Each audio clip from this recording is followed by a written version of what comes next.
My friends, today I invite you into a conversation that is both timeless and urgent. It is a conversation about destiny, yours, mine, and the destiny of nations. The stage of politics may look like it belongs only to candidates, presidents, and power brokers, but do not be deceived. The very same laws of success that shape the destiny of a leader also shape the destiny of a people. There is a formula, an exact, repeatable formula, that predicts who rises to power, who captures the loyalty of the masses, who writes the policies, who controls the future, and who is forgotten in the dust of history. And that formula, though hidden from the ordinary observer, is no mystery at all. It is the very same formula that has created fortunes, built empires, and inspired movements. It is the Napoleon Hill formula of success, applied to the battlefield of politics. You may believe elections are determined by polls, by money, or by the number of commercials broadcast during prime time. You may think the outcome of power struggles is determined by luck, by corruption, or by hidden hands pulling strings. While these factors play their part, they are not the deciding factor. The true deciding factor, the invisible law that predicts who will win big in politics, is the power of the candidate's mindset. For the human mind, when properly directed, is the most powerful force on earth. And the man or woman who learns how to harness that force does not simply run for office. They seize destiny itself, definite purpose, the starting point of power. Every great leader who has ever climbed the ladder of politics began with a clear and definite purpose. You may call it vision, you may call it mission, but I call it by its true name, definiteness of purpose. The politician who captures the hearts of millions is not the one with the cleverest slogans or the richest donors, but the one who has burned into his soul a mission so definite, so clear that every word spoken, every gesture made, every promise delivered rings with conviction. When Abraham Lincoln declared that the Union must be preserved, he was not speaking from guesswork. He was speaking from a definite purpose that gave him unshakable strength. When Franklin Roosevelt declared that fear itself was the enemy, he was not reading a line from a script. He was channeling a purpose greater than himself. And when modern politicians win in landslides while their opponents fade into irrelevance, it is because one has tapped into definiteness of purpose while the other remains vague, scattered, and uncertain.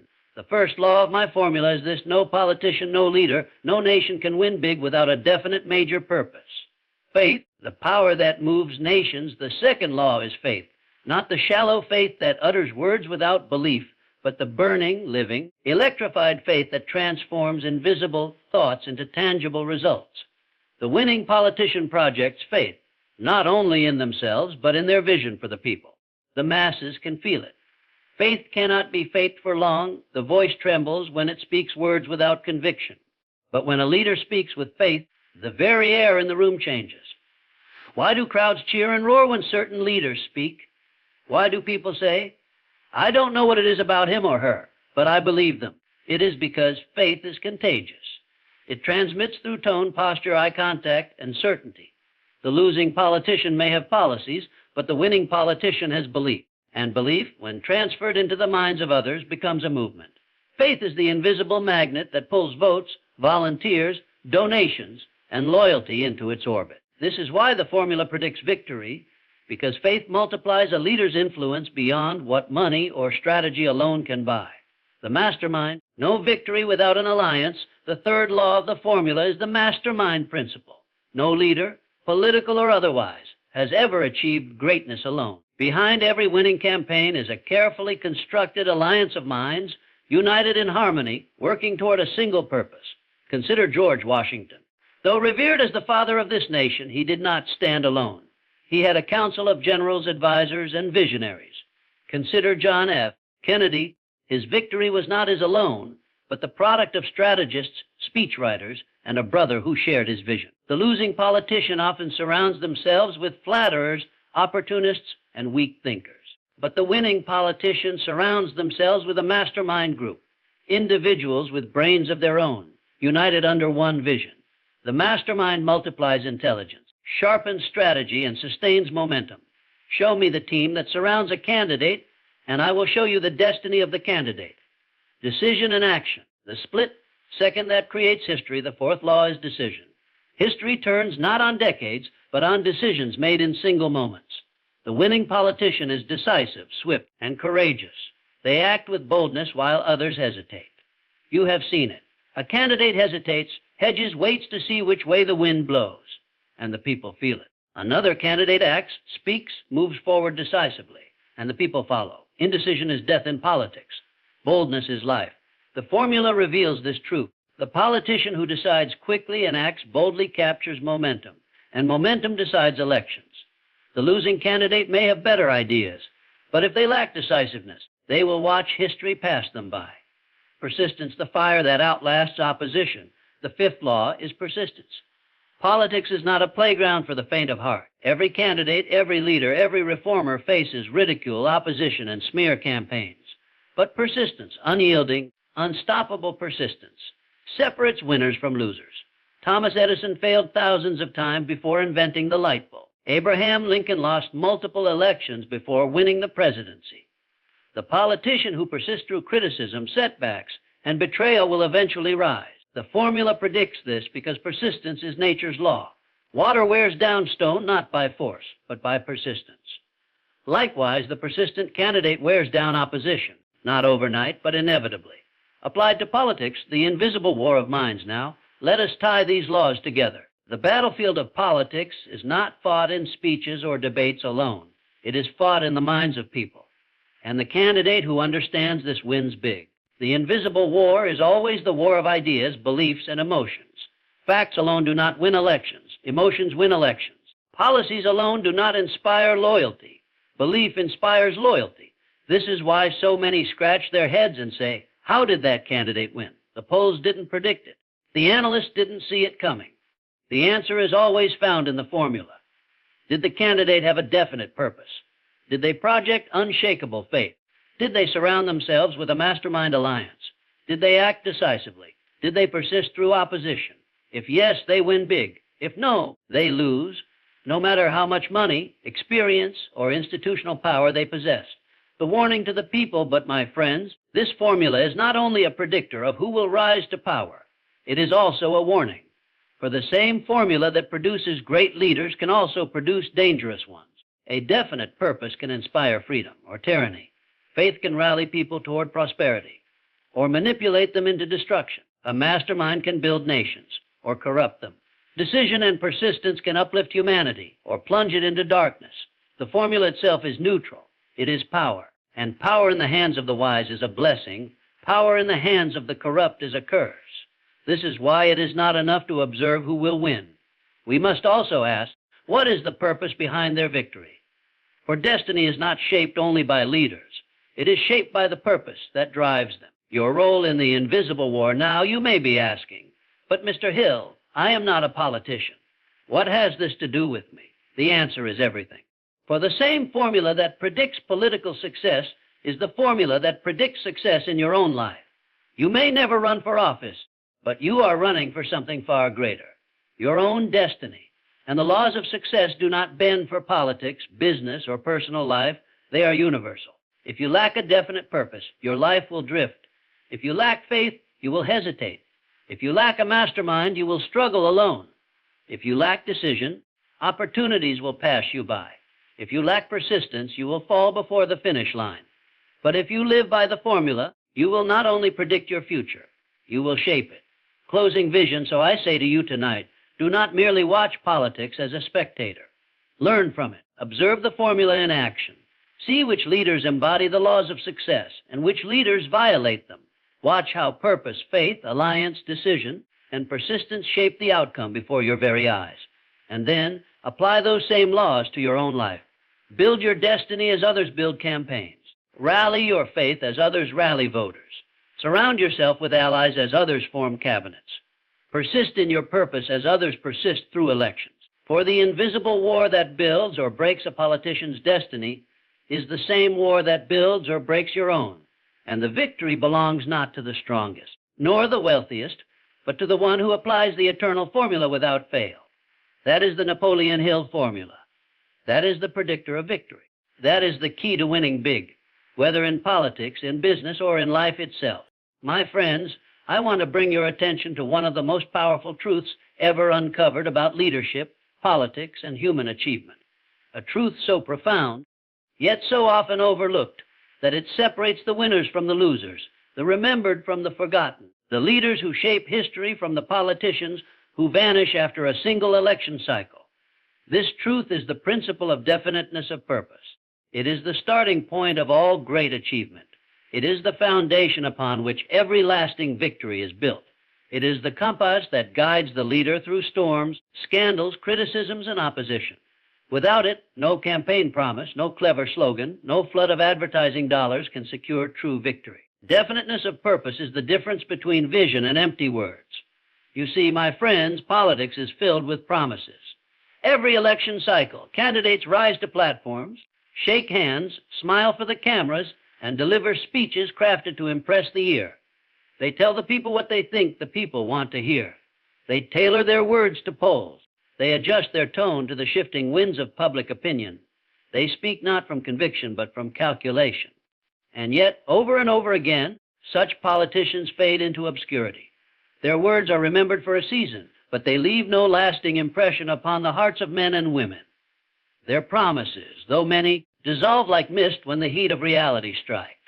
Why? Because promises are not purpose. Promises are empty unless they are anchored in a definite vision, a burning desire, a mission so clear and so powerful that it saturates every word, every gesture, every action of the leader who carries it. The crowd can feel the difference. You can feel the difference. You know when a leader is speaking from a script and when a leader is speaking from their soul. You know when a candidate is promising something because it tested well in a focus group, and when they are declaring something because it is written into the fiber of their being. That is the secret. And that is why vision always outshines campaign promises. The nature of definite purpose, definiteness of purpose, is not a shallow wish. It is not a vague desire. It is not a passing ambition. It is a clear, specific, and burning objective that consumes the mind of the leader. It is not merely wanting to be elected. It is knowing why you must be elected. It is not merely desiring power. It is understanding what you will do with power once it is in your hands. It is not merely seeking office for the prestige of a title. It is grasping a mission larger than yourself and committing your life to it. When a leader possesses definiteness of purpose, it radiates outward. Every speech they deliver, every decision they make, every plan they outline carries the unmistakable weight of conviction. It is no longer the hollow voice of a politician seeking applause. It is the commanding voice of destiny declaring its mission. Such vision cannot be faked. It cannot be imitated with clever words. It must be real. It must be alive. It must be burning inside the leader until it cannot be contained. This is why the masses rally behind some leaders with unshakable loyalty, while others never inspire more than polite applause. One speaks with borrowed words, the other with burning vision. One offers promises, the other embodies purpose. History's great leaders and their vision let us turn to history, for history is the great witness of truth. Abraham Lincoln did not rise to power on campaign promises alone. He rose because he carried within him a definite purpose, the preservation of the Union. His every word, his every act, his every decision was infused with that vision. Even when divided states challenged him, even when his critics mocked him, even when war ravaged the land, his purpose remained unshaken. It was his compass. And because of that, the people trusted him. Franklin Roosevelt did not lead this nation out of the Great Depression by promising what he thought people wanted to hear. He led because he carried a definite purpose to restore confidence, to renew hope, to lift a broken people from despair. His words carried power because they came from vision, not convenience. Dr. Martin Luther King, Jr. did not inspire millions by offering vague promises of gradual progress. He inspired because he had a definite purpose, to secure civil rights and justice for all. His dream was not a slogan. It was a vision so clear, so alive, that it ignited the hearts of men and women across the land. Do you see the pattern? The leaders who endure are those who live by vision, not by promises. Their definiteness of purpose outshines every campaign speech, every slogan, every clever phrase.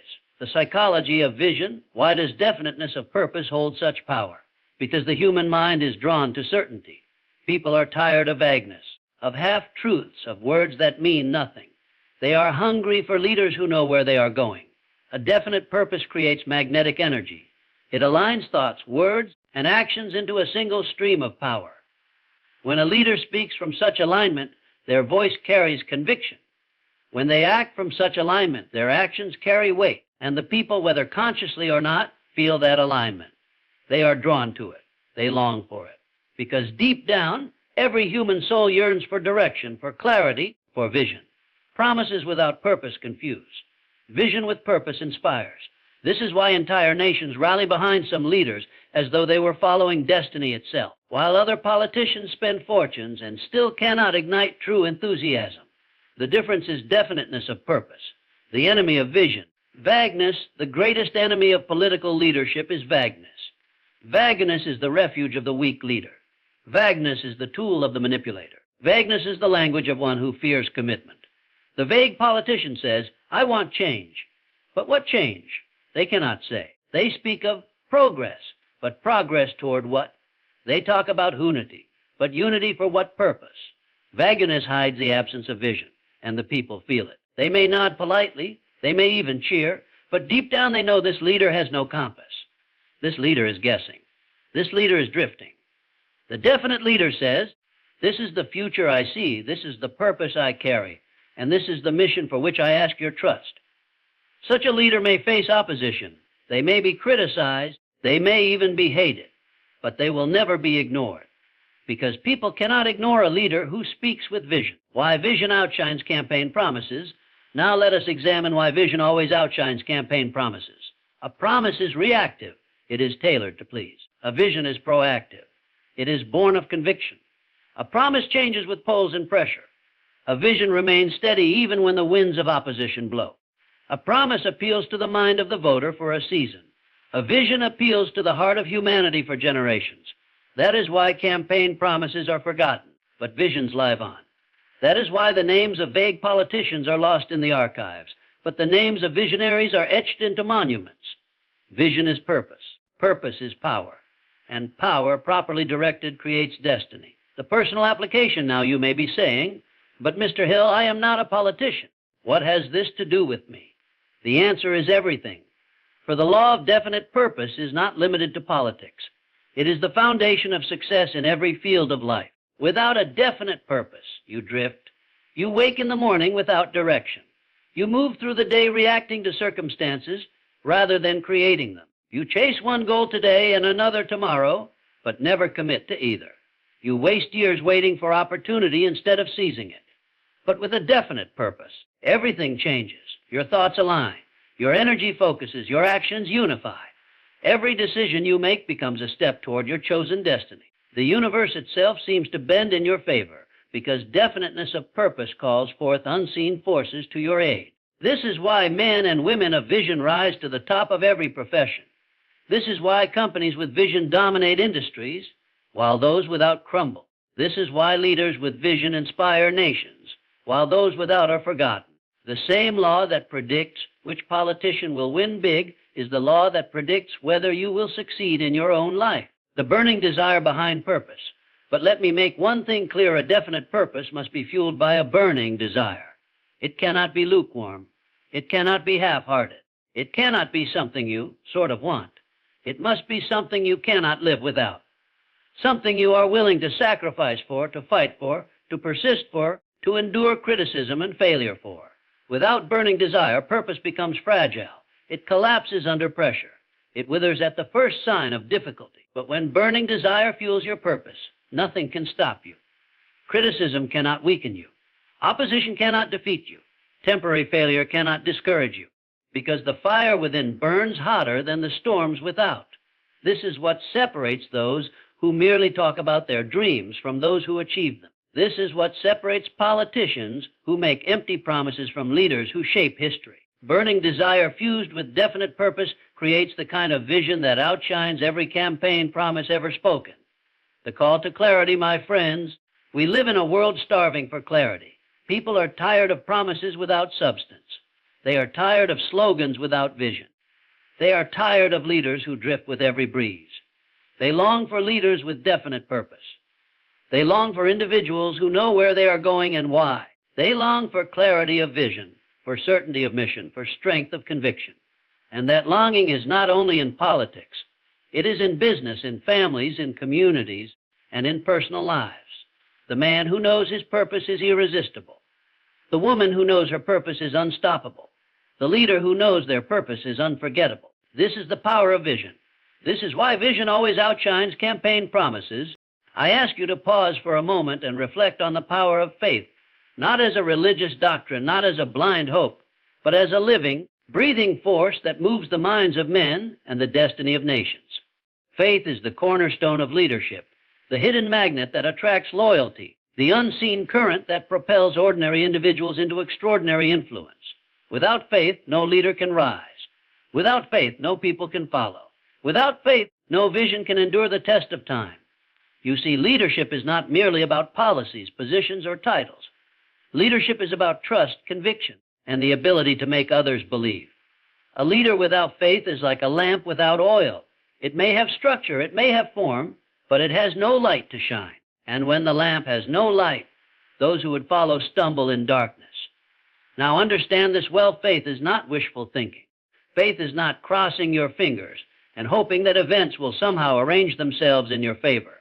Faith is not a weak substitute for action. Faith is a state of mind so intensified, so focused that it transforms thought into reality. Faith is the medium through which leaders transmit their vision into the minds of their people. Faith is the glue that binds a leader to their mission and a people to their leader. The foundation of true leadership. Every leader who has ever risen above obscurity began their journey with faith. Think of Abraham Lincoln, who faced not only political opposition, but crushing personal defeats. Time and again, he was told he would never succeed, that his ideas were too radical, his presence too plain. And yet, Lincoln walked forward with the quiet but unshakable faith that the Union must be preserved. That faith gave weight to his words and power to his presence. Consider Winston Churchill in Britain's darkest hour. Bombs fell, cities burned, the future looked hopeless. Yet Churchill's speeches carried such conviction, such indestructible faith, that the people refused to surrender. They said to themselves, "If he believes, then we must believe too." His faith multiplied into millions of hearts and transformed despair into defiance. Closer to our own age, think of leaders who have rallied movements, toppled regimes, or created revolutions in thought. Whether you agree with their policies or not, you cannot deny the role of faith. Faith is the intangible factor that turns a trembling candidate into a president, a hesitant speaker into a world shaker, an obscure activist into a cultural force. Faith has the power of transfer. The winning leader does not simply hold faith privately. They transmit it. Faith is like electricity. It must flow from one conductor to another.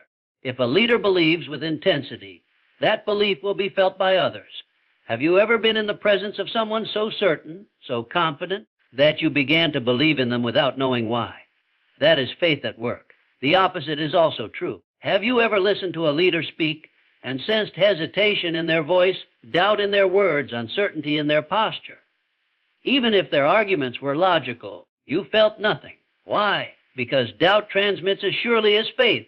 Leaders must therefore cultivate faith not only for their own sake, but for the sake of those they lead. People hunger for certainty. They long for guidance. They are eager to follow someone who knows where they are going. When faith flows from a leader, it creates a chain reaction. One person's conviction becomes a movement's heartbeat. The psychology of faith. Now let us examine the psychology of faith. Faith begins with thought. Thought, when mixed with emotion, becomes belief. Belief, when reinforced by repetition and action, becomes faith. And faith, when directed toward a definite purpose, becomes power. This process is universal. A business leader who believes in their product and transmits that belief to customers builds an empire. A military leader who believes in victory and transmits that belief to soldiers wins battles.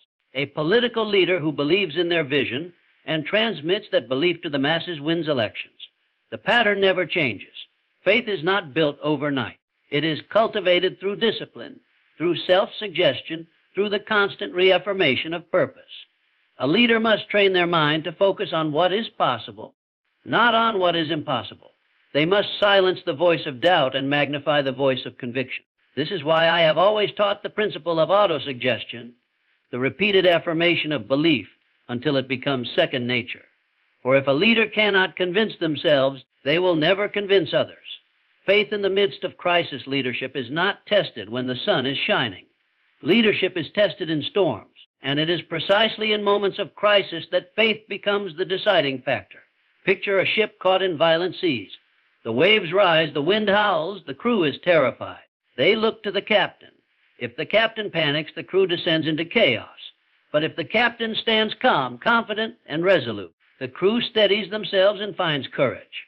The sea has not changed, but the faith of one leader has transformed the spirit of many. This is why nations cling to leaders during wars, depressions, pandemics, and upheavals. People do not merely want plans, they want faith. Plans may change, circumstances may shift, but faith is the constant that reassures the human heart.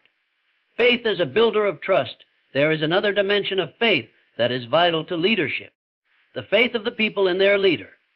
Trust is the currency of leadership.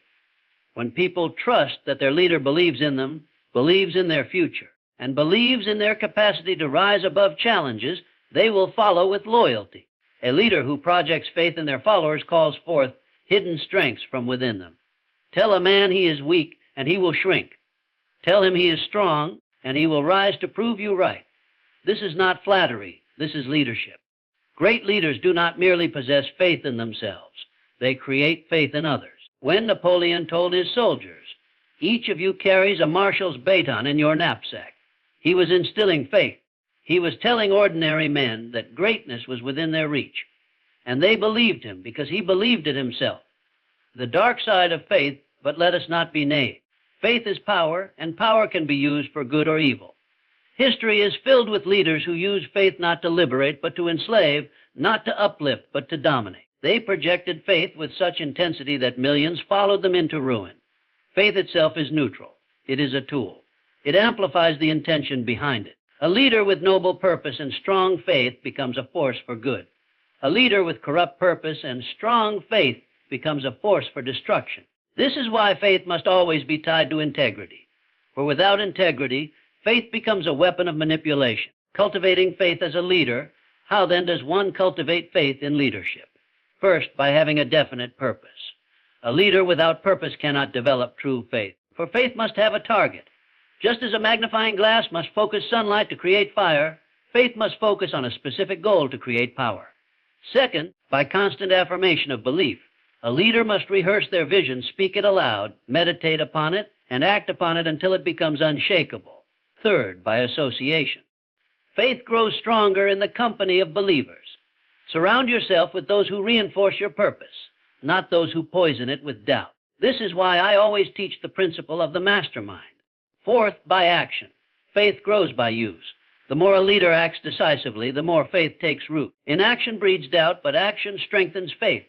Finally, by persistence. Faith is not tested in moments of ease, but in trials. Each obstacle overcome deepens faith until it becomes second nature. Faith as an economic and political force. Do not think faith belongs only to personal or spiritual life. Faith is the driving force behind economies and political systems. The stock market rises and falls not merely on numbers, but on confidence, on faith. Nations thrive or collapse based on the faith of their people in the future. When leaders project faith in the economy, people invest, spend, and build. When leaders project doubt, people retreat, hoard, and withhold. This is why faith in leadership can spark prosperity or trigger collapse. In politics, the candidate with the strongest faith in their vision, their mission, and their destiny transmits that faith into millions of voters. It is not always the one with the best policies who wins, but the one with the deepest faith. This is why the Napoleon Hill formula predicts winners. Faith is the seed of destiny. Every destiny, whether of a person, a business, or a nation, begins as a seed of faith. The leader plants that seed first in themselves and then in others. And once faith has taken root, it grows into a force that cannot easily be stopped. Faith transforms defeat into learning, setbacks into stepping stones, and obstacles into opportunities. Faith sees the invisible, believes the incredible, and achieves the impossible. Faith turns trembling voices into voices that move mountains. Leadership without faith is leadership without soul. Leadership with faith is leadership with fire.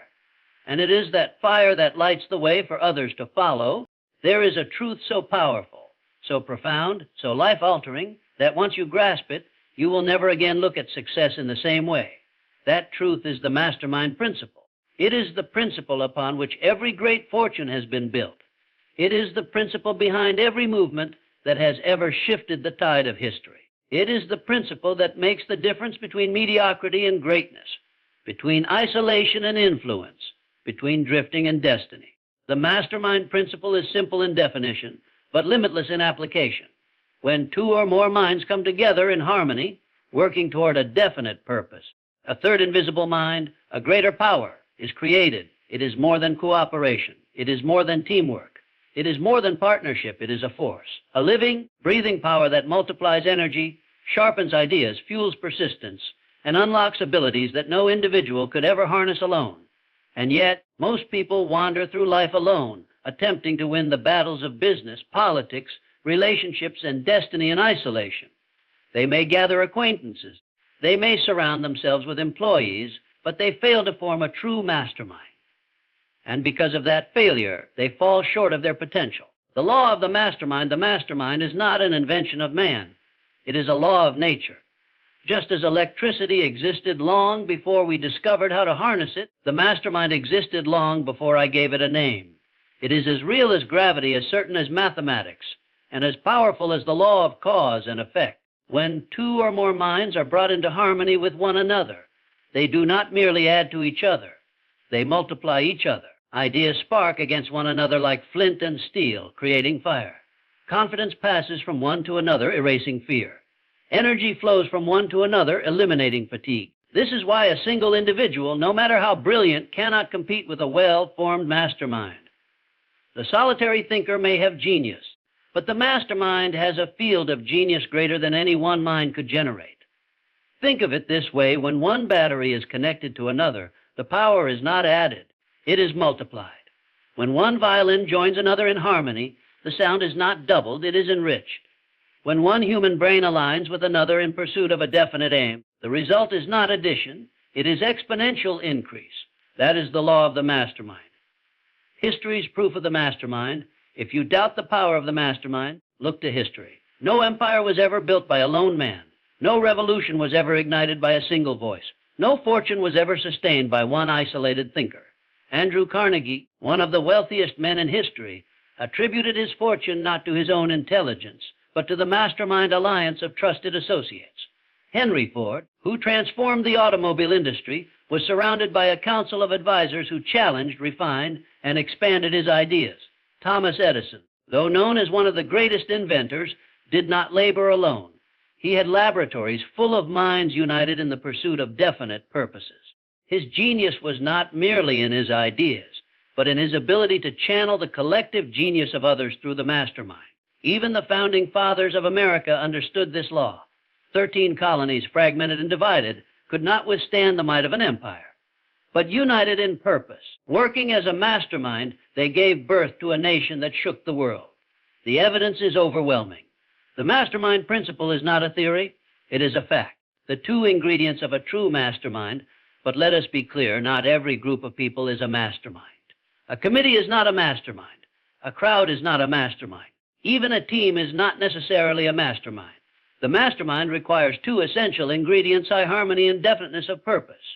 Without harmony, there is no multiplication of power. There is only friction, conflict, and division. Imagine two horses tied to the same plow, but pulling in opposite directions. They will exhaust themselves, but the plow will not move. So it is with human minds. Without harmony, energy is wasted. Without definiteness of purpose, there is no direction. A ship may be fully crewed, but if it has no destination, it drifts. A group of minds without a definite aim may be intelligent, creative, and energetic, but they will scatter their power in every direction and accomplish nothing of lasting value. But when harmony is present, and when definiteness of purpose is fixed, the mastermind awakens. The invisible force comes alive. And from that moment, the alliance becomes unstoppable. The spiritual dimension of the mastermind now here is where the mastermind principle moves beyond the physical and enters the spiritual. When two or more minds unite in harmony with a definite purpose, they not only access each other's intelligence, they tap into what I call infinite intelligence. It is as though their alliance opens a channel to a higher power, a source of ideas, solutions, and inspiration that could not be reached individually.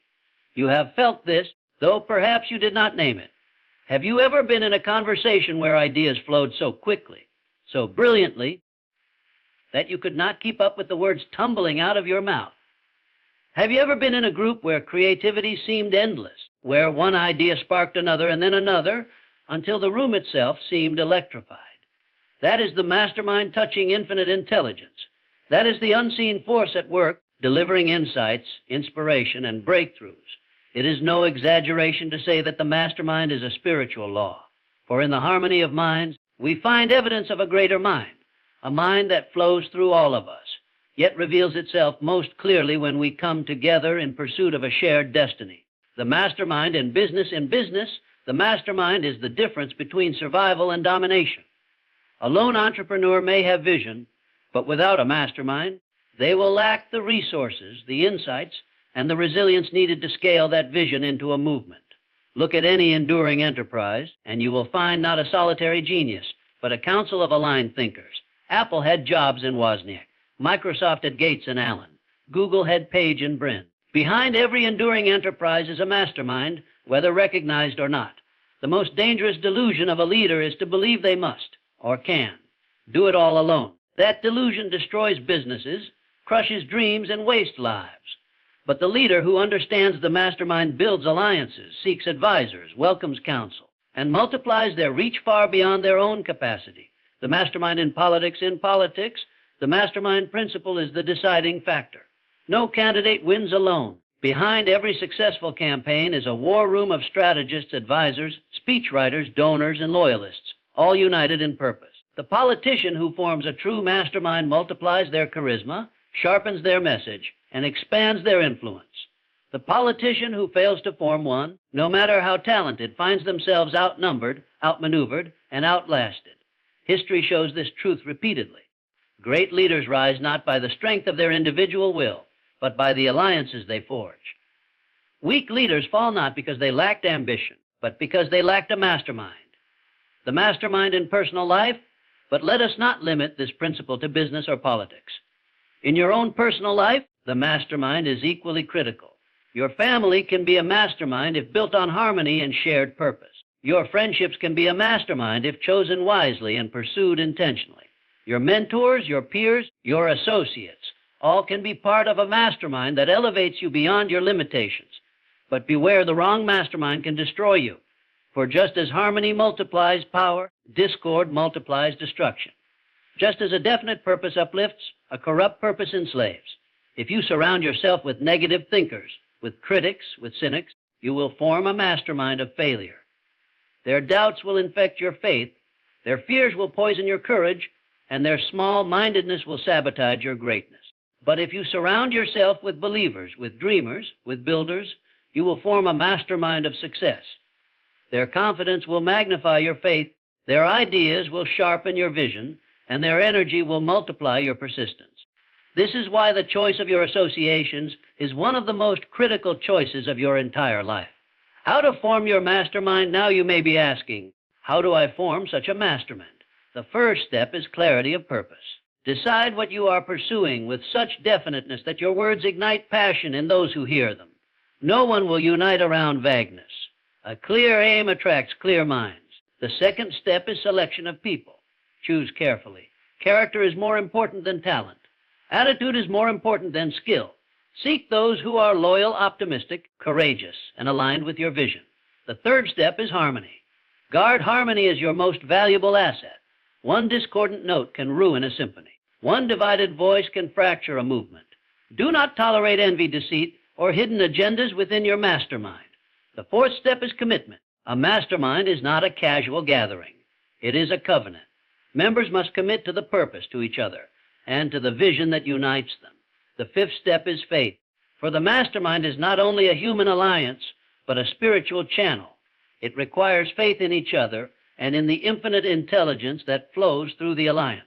Do these things, and you will form a mastermind so powerful that no obstacle can withstand it, no enemy can outlast it, and no dream can resist it. The dangers of ignoring the mastermind. Now let us consider the dangers of ignoring this principle. The lone dreamer, no matter how brilliant, burns out. The isolated leader, no matter how strong, crumbles. The solitary thinker, no matter how wise, fades.